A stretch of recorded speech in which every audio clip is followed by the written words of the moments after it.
Hello everyone, எல்லாரும் எப்படி இருக்கீங்க? ஹோப் நல்லா இருப்பீங்க. நான் உங்கள் செஃப் தலையது. நீங்கள் பார்த்து கொண்டு இருக்கிறது ஃபுட் மூமெண்ட்ஸ் 06. இன்றைக்கி நம்ம கிச்சனில் நல்ல சூப்பரான ஒரு பருப்பு கத்திரிக்காய் ரெசிபி பார்க்க போகிறோம். சரியா? ரொம்ப இன்ட்ரெஸ்டான டிஷ்ஷு. ஸோ ஸ்கிப் பண்ணாமல் மிஸ் பண்ணாமல் கடைசி வரை பாருங்கள். இதுவரை யாரெல்லாம் சேனலில் புதுசாக இருக்கிறீங்க கண்டிப்பாக சேனலை சப்ஸ்கிரைப் பண்ணி வச்சுக்கோங்க. அப்போ தான் அடுத்த அப்டேட் எல்லாம் மிஸ் பண்ணாமல் பார்க்கலாம். சரியா? ஸோ டைம் மிஸ் பண்ண வேண்டாம், ஸ்டார்ட் பண்ணிடுவோம். இன்க்ரீடியன்ஸ் வந்து நான் ஒன்று போடும்போது சொல்லிக்கிறேன், நீங்கள் நோட் பண்ணிக்கோங்க. இதுக்கு மேலே உங்களுக்கு வேரியஸ் இன்ஃபர்மேஷன் வேணும்னா நீங்கள் டிஸ்கிரிப்ஷன் பாக்ஸ் செக் பண்ணிக்கலாம். சரியா? ஒரு 1/4 மணி நேரம் முன்னாடி ஊற போட்டு வச்சுருக்கேன். இந்த பருப்பு வந்து 1 கப்பு பருப்பு ஆட் பண்ணிடலாம். அடுத்தது தேவையான அளவு சால்ட் ஆட் பண்ணிக்கலாம். சால்ட் அவங்கவுங்க டெஸ்ட்டு தகன ஆட் பண்ணிக்கோங்க. குவான்டிட்டி அவங்கவுங்க தகனா நீங்கள் அப்டேட் பண்ணிக்கோங்க. ஒரு 5-6 பூடு உரிச்ச பூடு ஆட் பண்ணிக்கலாம். கொஞ்சம் திருவன தேங்காய் ஆட் பண்ணிக்கலாம். ஒரு 2 மீடியம் சைஸ் கத்திரிக்காய், நாட்டு கத்திரிக்காய் வந்து வெட்டி வச்சுருக்கேன். இதே அப்படியே ஆட் பண்ணிடலாம். ஒரு 5-6 பீஸ் மாங்காய் ஆட் பண்ணிக்கலாம். கொஞ்சம் புளிப்பு இருந்தால் இது நல்லாயிருக்கும். ஸோ புளிப்பு வேண்டான்னா நீங்கள் ஸ்கிப் பண்ணிக்கோங்க. சரியா? ஒரு 2-3 பச்சை மிளகாய் ஆட் பண்ணிக்கலாம். ஒரு 2-3 கருவேப்பிலை ஆட் பண்ணிக்கலாம். அடுத்தது ஒரு 2 மீடியம் சைஸ் தக்காளி, ஒரு 10 சின்ன வெங்காயம் வெட்டி வச்சுருக்கேன் பாருங்கள். இதே அப்படி தட்டிடலாம். லைட்டாக மல்லியில போட்டுக்கலாம். ஒரு 1/2 ஸ்பூன் மஞ்சள் பொடி ஆட் பண்ணிக்கலாம். அவ்வளோதான். இப்போ நம்ம எந்த கப்பில் வச்சு பருப்பு போட்டிருந்தோமோ அதே கப்பில் வந்து 1 கப்பு பருப்பு போட்டிருக்கோம்ல, அதில் 3 கப்பு தண்ணி ஆட் பண்ணிக்கலாம். சரியா? இது இப்போ மூடி வச்சுட்டு கரெக்டாக 3 விசில் விடலாம். ஏன்னா இது இந்த பருப்பு இந்த கத்திரிக்காய் எல்லாமே நல்லா குழையணும். சரியா? குழையிற இடம் 3 விசில் விடலாம்.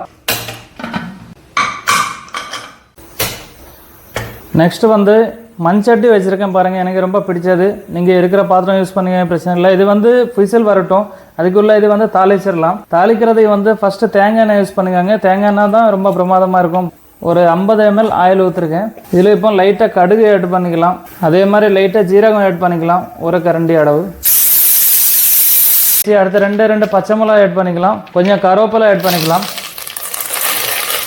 5-6 பூடு ஆட் பண்ணிக்கலாம். உரிச்ச பூடு பாருங்கள், வெள்ளை பூண்டு. இதை அப்படியே ஆட் பண்ணிடலாம். லைட்டாக திருவன தேங்காய் ஆட் பண்ணிக்கலாம். இதில் ஒரு 10 பீஸ் சின்ன வெங்காயம் வெட்டி வச்சுருக்கோம். இதை அப்படியே ஆட் பண்ணிடலாம். இப்போ இதில் லைட்டாக தேவையான அளவு சால்ட் ஆட் பண்ணிக்கலாம். ஒரு 1/2 கரண்டி சில்லி பவுடர் ஆட் பண்ணிக்கலாம்.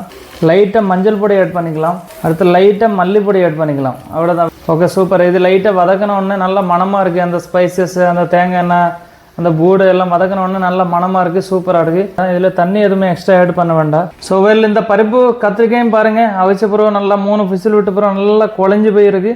இதே இப்போ இதில் ஆட் பண்ணிடலாம். இப்போ வந்து இதில் லைட்டாக பெருங்காயம் பொடி, அதாவது காயப்பொடின்னு சொல்லுவாங்க, இங்கிலீஷில் எசஃபர்டியா பவுடர், இது லைட்டாக போடலாம், ரொம்ப வேண்டாம். ஒரு 2 பிஞ்ச் போட்டுட்டு லைட்டாக சால்ட் செக் பண்ணிக்கலாம். அடுத்தது லைட்டாக மல்லியில ஆட் பண்ணிக்கலாம். மல்லியில ஆட் பண்ணிவிட்டு நல்லா கொதிக்க விடுவோம். அவ்வளோதான். இது ரெடி ஆகிட்டு நல்லா சூப்பரான பருப்பு கத்திரிக்காய் நல்லா பக்கவாக இருக்குது. நல்ல அருமையான கலரு, ரொம்ப சூப்பராக இருக்குது. இந்த டிஷ் எப்படி இருக்குன்னா, நல்லா உப்பு புளிப்பு லைட்டாக காரம் இருக்குது. காரம் ரொம்ப இருக்கக்கூடாது, கொஞ்சம் புளிப்பு. அந்த மாங்காய் போட்டிருக்கோம் பார்த்தீங்களா, மாங்காய் 5-6 துண்டு மாங்காய் போட்டோன்னு கொஞ்சம் புளிப்புத்தன்மை இருக்குது. அதில் ரொம்ப சூப்பராக இருக்குது. ஸோ ஓகே, இதே மாதிரி ரெசிபி கண்டிப்பாக வீட்டில் ட்ரை பண்ணுங்கள். ட்ரை பண்ணி சாப்பிடுங்க. ஒயிட் சாதத்தோடு சாப்பிடும்போது ரொம்ப சூப்பராக இருக்கும், நல்லா அருமையாக இருக்கும். ஸோ வேர்ல்ட் டியர் வியூவர்ஸ், பிடிச்சிருந்தால் கண்டிப்பாக ஒரு லைக் பண்ணிக்கோங்க, ஷேர் பண்ணிக்கோங்க. உங்களுக்கு அன்பான காமெண்ட்ஸ் கீழே கமெண்ட் பாக்ஸில் டைப் பண்ணிக்கோங்க. இதே மாதிரி அடுத்த அழகான ரெசிபியோட உங்களோட சந்திச்சுட்டே இருப்போம். அதை வர நல்லா இருங்க, ஹெல்த்தியாக இருங்க. எல்லாம் புகழும் இறைவனுக்கு.